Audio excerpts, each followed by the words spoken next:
Last night's game certainly had a playoff feel to it, but it also showed the White Sox would not be ready to face the Cubs in a Crosstown World Series.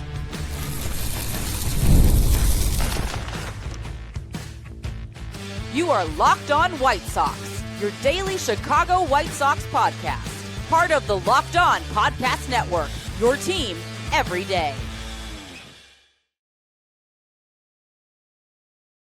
Hello, I'm your host, Todd Welter. Today's episode is brought to you by Kalshi. For a limited time, download the Kalshi app and use code LOCKEDON to get $10 when you trade 10. On today's show, I'll get to your mailbag questions and comments. That comes after discussing Andrew Benintendi continuing to be the team's most clutch bat this season. But first, let's discuss this idea being floated about a potential Cubs and White Sox World Series and how the Southsiders showed in last night's walk-off defeat. They still have some areas to clean up before you can start to even dream of a Red Line World Series. And that is because, this team still has some learning to do. From the manager to the lineup to even some veterans on this team, there are just some stuff on the margins that are going to hold this team back from getting to the World Series. And I'm not saying that they can't run with the Cubs, because even if they got there, and there was a lot of press of a potential Crosstown World Series before last night's game. I think the White Sox have obviously proven that they can run with the Northsiders. But if there's a need for a good manager decision or a big defensive play that needs to be made, the team at Wrigley Field, they have the advantage right now. Because a few small things turned out to be the difference, at least in this game, that cost the White Sox. In the matchup at right field, you saw the Cubs win in a blowout, the White Sox win in a blowout, and then the White Sox win in a walk-off. But now you got the Cubs winning in a walk-off. But the difference and why it's a little bit more magnified between what happened a few weeks back and now is this is August and both teams are in playoff races. Back in June, it was still the story of, hey, the White Sox, good vibes. They're keeping it going. They'll eventually fade, right? And they still haven't faded. Obviously, and I've kept saying this, they're a good team. But they needed this win to keep this comfortable division lead that they just built up with a weekend sweep of the Tigers. However, how the White Sox lost last night are the reasons that this team just cannot put together that big winning streak. It was starting pitching, not getting through much of the game, and then putting the team in an early hole. You had some poor defensive miscues. You had bad challenges. You had Jordan Hicks unable to get a save. Again, this team just struggles to score the Manfred runner whenever they get into extra innings. And then this time, manager Will Venable's decision to pitch to Pete Crow-Armstrong, it was costly. Because, the specific reason for why the White Sox lost a specific play does fall 99% at the feet of manager Will Venable because of this penchant for wanting to play the splits and the matchups. It came back to bite him, especially since he completely overlooked a certain context that PCA is playing in another stratosphere, that you just throw out matchups. You put him on first, like managers used to do with Barry Bonds. This is a 7.7 B-WAR player. And you decide to pitch to him with a guy who has all of 4 2/3 career big league innings to his name? You don't bother throwing 4 balls in the dirt or 4 balls outside. Just put him on first and deal with Seiya Suzuki. Instead, this is what Will Venable had to say about the decision to pitch to PCA. No, that's not an option there. With Seiya behind him, that puts us in a tough spot and not a thought. Think about all the options, but that's not one we're going to make them. Can you explain a bit more about the mechanics of walking PCA and why that would be, adverse for you guys? Oh, with Seiya there, we want to be able to try and get the matchup there that we prefer with PCA, and then we'll probably walk Seiya behind him if we're able to get him out, and obviously that didn't happen. I don't like that response. It's a double down response. It's the first double down response I've seen out of Will Venable. And on my sliding scale of gaffes that I went over last week, it does remind me of Tony La Russa second tour. So yeah, be frustrated. Because, okay, a tough spot. You mean 2 runners on base with a chance for a double play? I mean, yeah, you've got the ghost runner at third, and I get that you have the faster PCA charging the second. However, play for 2 outs, and then you eliminate the sacrifice fly option. Or just remember, PCA's been playing like Superman lately. This isn't the guy that you saw at right field. This is a guy that already hit a solo home run to basically the same spot. This isn't the whiny, screaming at a female in the stands PCA. This is an MVP guy playing at a 1-of-1 level. Walk him. Although I saw a friend of the show, Beef Wolf, tweet out, if Hagen is supposed to be a stud someday, why not let him have a shot? And I would say, if PCA hadn't already hit a home run earlier in the game to basically the exact same spot, sure, why not see what Hagen can do? But PCA is swinging the best bat right now. And if it was just a good one, okay, but you walk PCA. Now, obviously, you can't put the full blame on Will, like for the totality of how they got to that loss. And that's because, I mean, they still have some lessons to be learned by this young team. I mean, Miguel Vargas decides to make a play in the 5th on a grounder down the line with runners on and 2 outs. It was a, roller down the line. And Vargas just has to learn, okay, I'm going to field it barehanded, but I got to eat it. Just allow the tying run to score, live to fight another day. Instead, wild throw to first, allows the go-ahead run to score. And obviously that gets mitigated by Andrew Benintendi's pitch hint 2 home run, but this was a game of every run counting. So he should have just held the ball and ate it. And on a night where the bullpen was taxed, they could have obviously used a longer start from Luis Castillo. And I will say this, though. The part of not embracing traditional bullpen roles that Will Venable has had, you can't use that as the reason why the White Sox lost, though. Grant Taylor was not available last night. Jordan Hicks has given up 2 runs since coming back from the injured list. Okay? He has become a dominant version of himself. And he needed to throw strikes instead of issuing 2 walks and then a game-tying single. Okay? The guy's been absolutely dominant. Although Jake Rogers, horrible challenge decisions. This team is terrible at challenging. Instead of challenging what was clearly a strike, the next pitch he challenges, that goes outside, and he loses. And with Sam Antonacci burning one earlier, no more challenges. And there were a few more pitches called balls that could have been strikes. And I like this tweet from Ryan McGuffey of the Recap White Sox podcast. Remember him from CHSN Chicago. This is at Ryan McGuffey. The hashtag White Sox ABS challenges have bitten them. The Sox are the worst in baseball. The Cubs are 5th best. Had the Sox had a challenge in the 9th, Hicks gets a K on Happ. Instead, it was a walk. And that's, again, those are the things in the margins that make me go, yeah, why was all this ink on a potential White Sox versus Cubs World Series? I mean, you had ESPN with a write-up, Scott Merkin with one on MLB.com, the Chicago Tribune, all this talk about a red line World Series. Folks, the White Sox have so much to clean up before you can start to say, hey, there's a World Series showdown here if the Cubs can navigate the National League. Now, it felt like one, potentially, but the Cubs have already gone through the period like the White Sox are going through right now. So, yeah, I get that portion that the Cubs could get to the World Series, but the Sox, they still have to figure a lot of things out. Like, hey, that Webb guy, he's throwing nothing but changeups out of the zone. Let's lay off of him instead of wildly swinging like what happened in the 10th. So, yes, the goal should still be get to the playoffs, see what happens. But they're going to need a lot of variance to go their way to get to the World Series if they don't clean some of these things up. And hitting with runners in scoring position is still an area this team needs to grow in. But they do at least have Andrew Benintendi, who's been a clutch hitter, that I want to discuss next.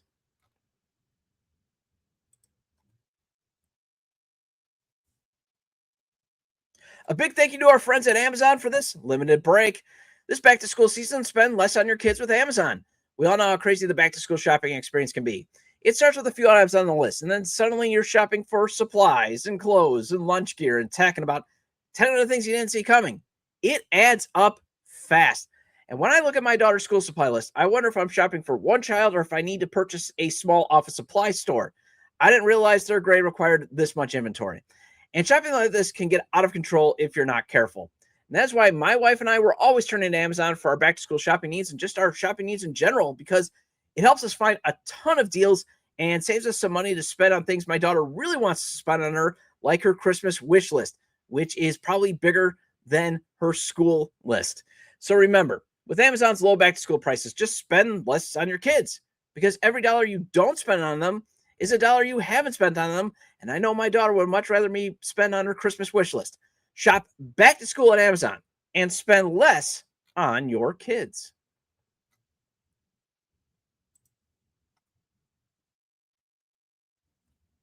Welcome back to Locked On White Sox. I'm your host, Todd Welter. This is now my third season podcasting here. Been covering the team well before then. I've also covered Major League Baseball for outlets such as the Associated Press. And really quick, I just want to get back to the first segment. I've seen this theory being floated that, well, Will Venable had Hagen Smith pitch to PCA because the bullpen was already burned out, and he just gave up the game to save the bullpen. This is a guy that before the game and before every game in Detroit was talking about, all we care about is the game in front of us today.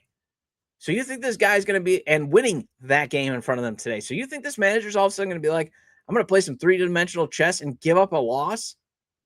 You're not that good. I mean, you're not that great. Let me put it that way. You're not great enough to give back a game to the Tigers like they did last night and think that it's going to be okay.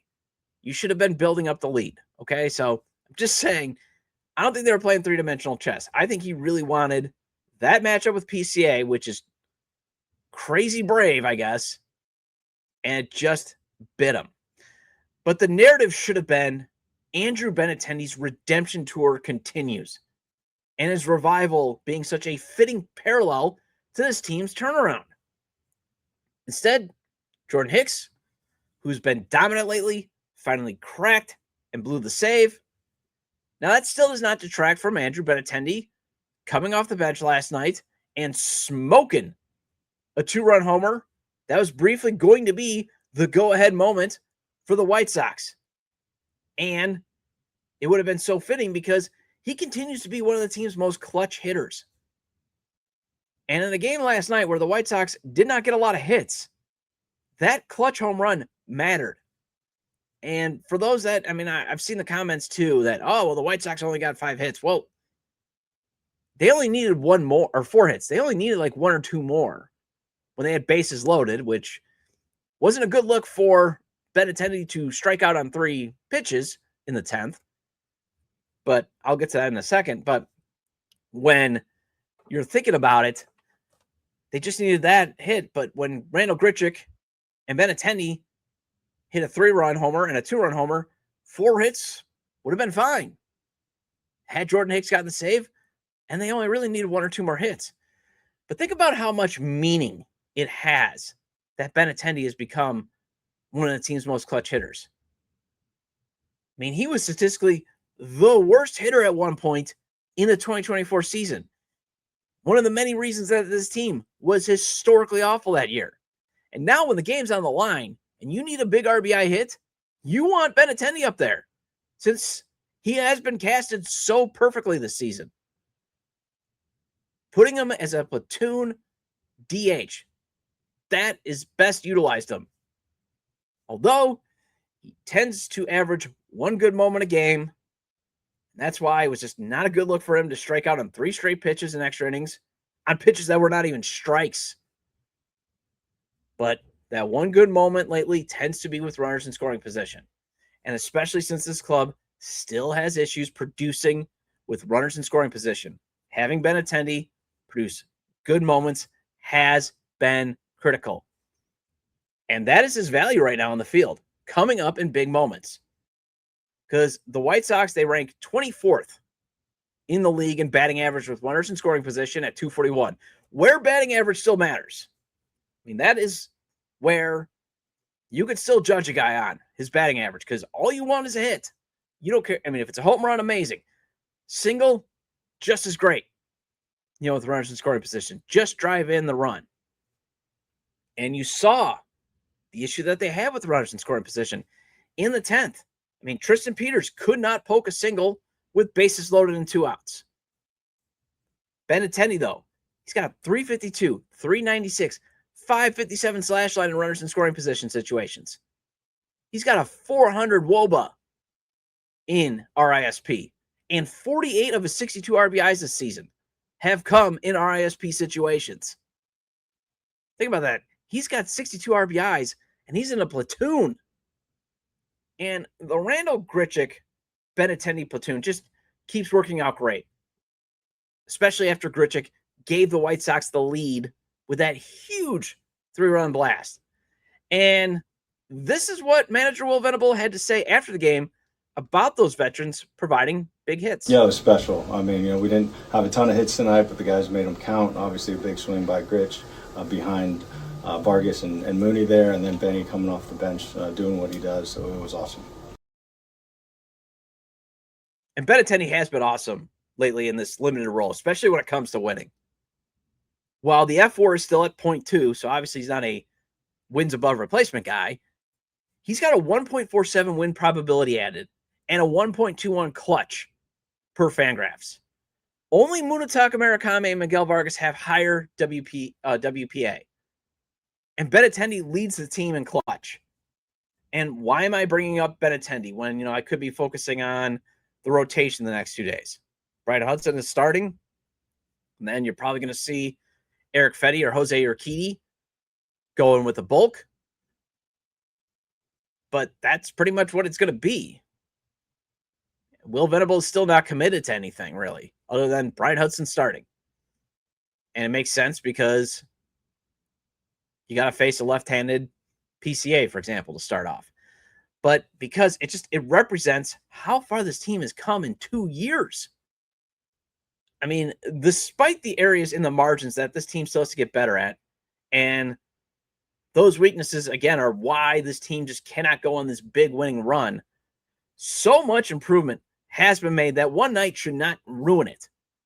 And it should have been the narrative of celebrating 3 veterans helping this team win.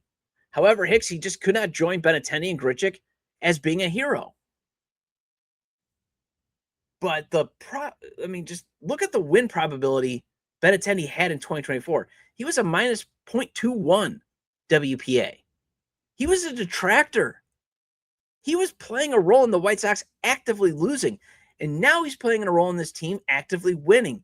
Again, it's just one of the things that have changed where now you see the White Sox being a playoff contender. They got to clean up some things, like I said. And in the case of last night, obviously, he just gave them a chance to win. Because the one thing is he's still only good for one good moment. I mean, he was part of that group that was just swinging wildly in the 10th at changeups, including whiffing 3 times. That's another thing they have to clean up. Somebody on the coaching staff has got to tell. He's throwing changeups out of the zone. Lay off. So the old reliable Benintendi is still there for those that still just cannot forgive him or forget about the first couple of seasons. But it cannot be overlooked that if you just box him in as a platoon DH, you can still get some value out of him, and it's being clutch. And if it is being clutch, you take that every day of the week. Let's dive into this week's mailbag questions and comments, including answering what role I think Hagen Smith will have long-term, coming up next.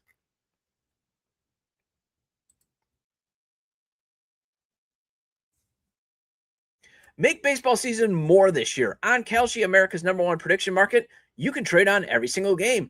And that means you can trade on every Chicago American League team game. Chicago Southside team is trading at a 40% probability to beat the Northside team tonight, meaning a $100 trade pays out $251.02 if the Southsiders win. You can also trade on things like the Pale Hose making the playoffs. That is trading at an 86% chance of happening. So a $100 trade pays out $115.43 if Chicago's American League team gets to the playoffs.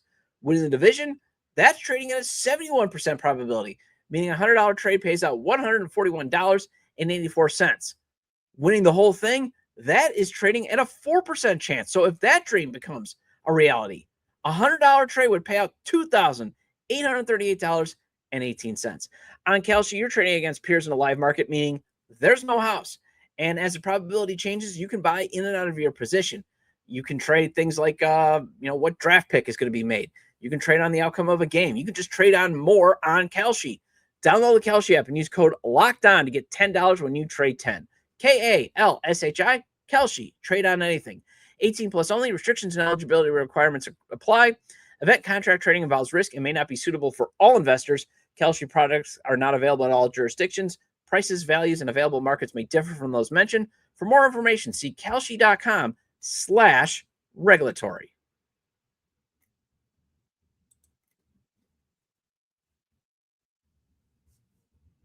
Welcome back to Locked On White Sox, part of the Locked On Podcast Network, your team every day, and now the #1 sports podcast network. Shout out to all the everydayers. I do appreciate your loyalty. And Hagen Smith's command and endurance will dictate his future role with the White Sox. So that's my short answer to the first mailbag question I got. Then I do want to address this notion that the White Sox are just burning Edgar Carroll's options. And then I guess I once again have to explain why this team should not be a prospect-hugging team. So let's get to Smith, as Hunter asks, are we seeing a Peters resurgent? With Hagen having so much success, do you see him staying in the pen for the future? Ideally, who would you start in the playoffs and in which order? All right, so I talked about Peters' resurgence yesterday, and it would have been amazing had he been able to get that single down the right field line, but instead ends up in the first baseman's glove. And I do want to keep the great story going, as I would like to see next season's narrative in the truncated season being, can Peters prove him and Brenton Doyle being an effective platoon in center?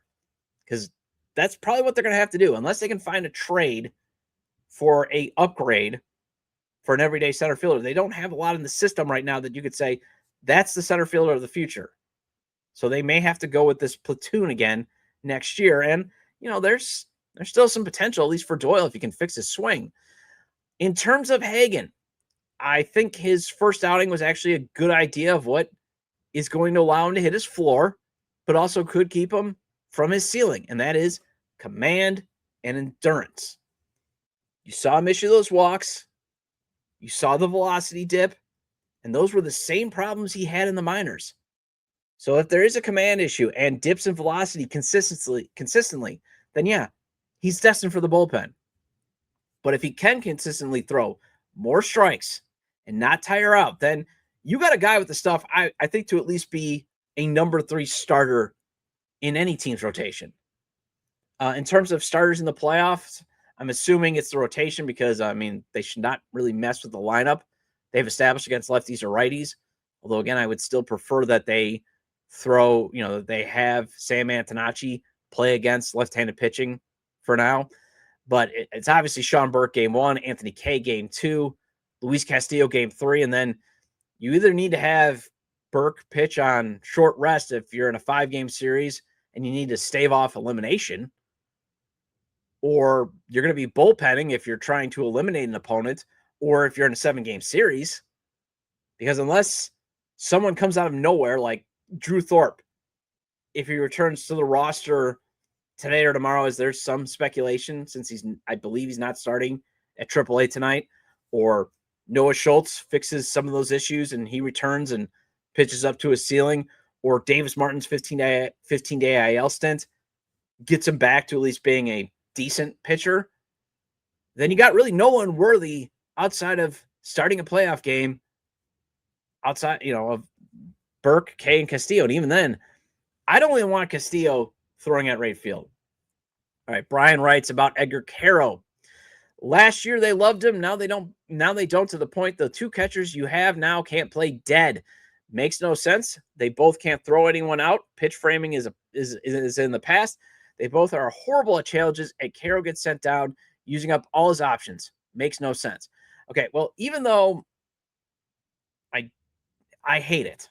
I hate pitch framing because I don't think an optical illusion should be a skill. I don't think a magic trick basically should be something that we should be looking for in catchers, because then it gives guys like Yasmani Grandal value when they don't have a ton of value. But pitch framing is going to be needed if you run out of challenges early like the White Sox often do.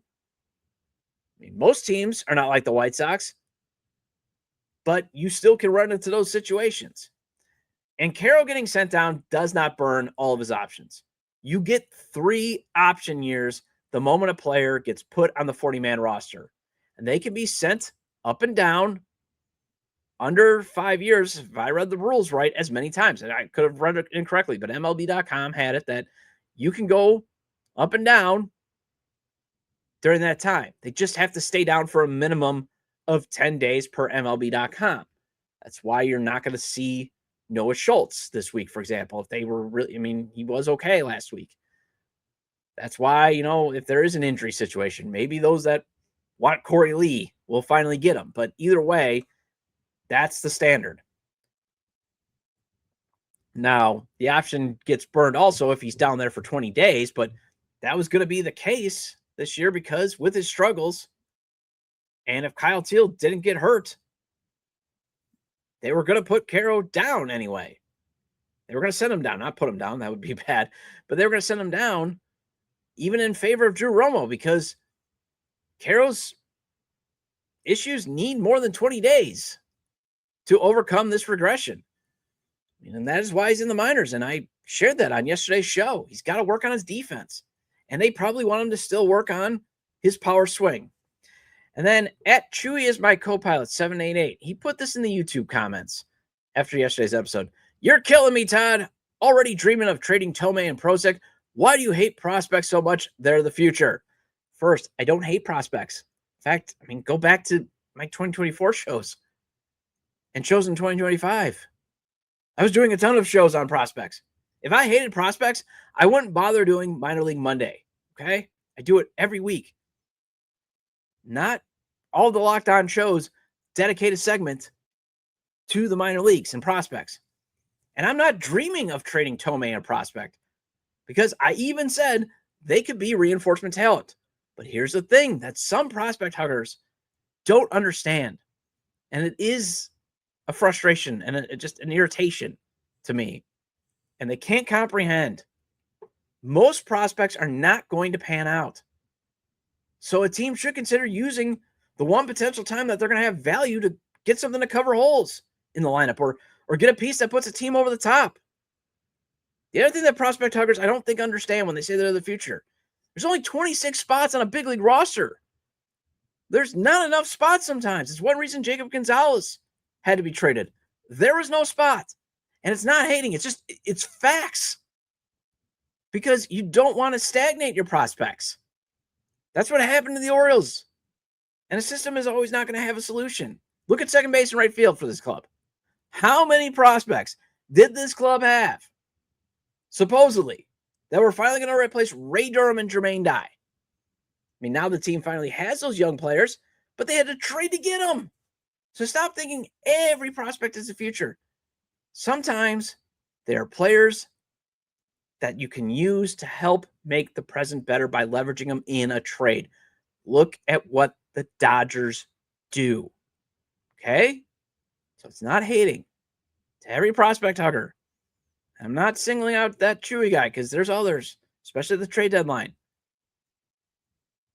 Pretty much outside of a handful of guys that you select and draft or sign an international free agency, only a handful are actually going to make your team someday and be core guys. The rest are meant to be stars on other people's teams. Stop being afraid of a Fernando Tatis type deal. Okay? Well, that wraps up this edition of Locked On White Sox. I'll be back tomorrow with the weekly Way Back Wednesday segment. Make sure you subscribe to the YouTube channel at Locked On White Sox or wherever you get your audio podcasts. This show is available on places such as Apple or Spotify. You can email me with questions or comments to lockedonwhitesox@gmail.com. You can also follow the show on Twitter at Locked On Sox. You can follow me at Todd J. Dub. Also, the show's a TikTok page at Locked On White Sox. And thank you for making Locked On White Sox your first listen every day. For your second listen, find Locked On MLB Game Night every game, every night until a World Series champion is crowned. Get local analysis on a national scale. Find MLB Game Night on Locked On MLB on YouTube or wherever you listen to your podcast. Have a great day, and I will talk to you later.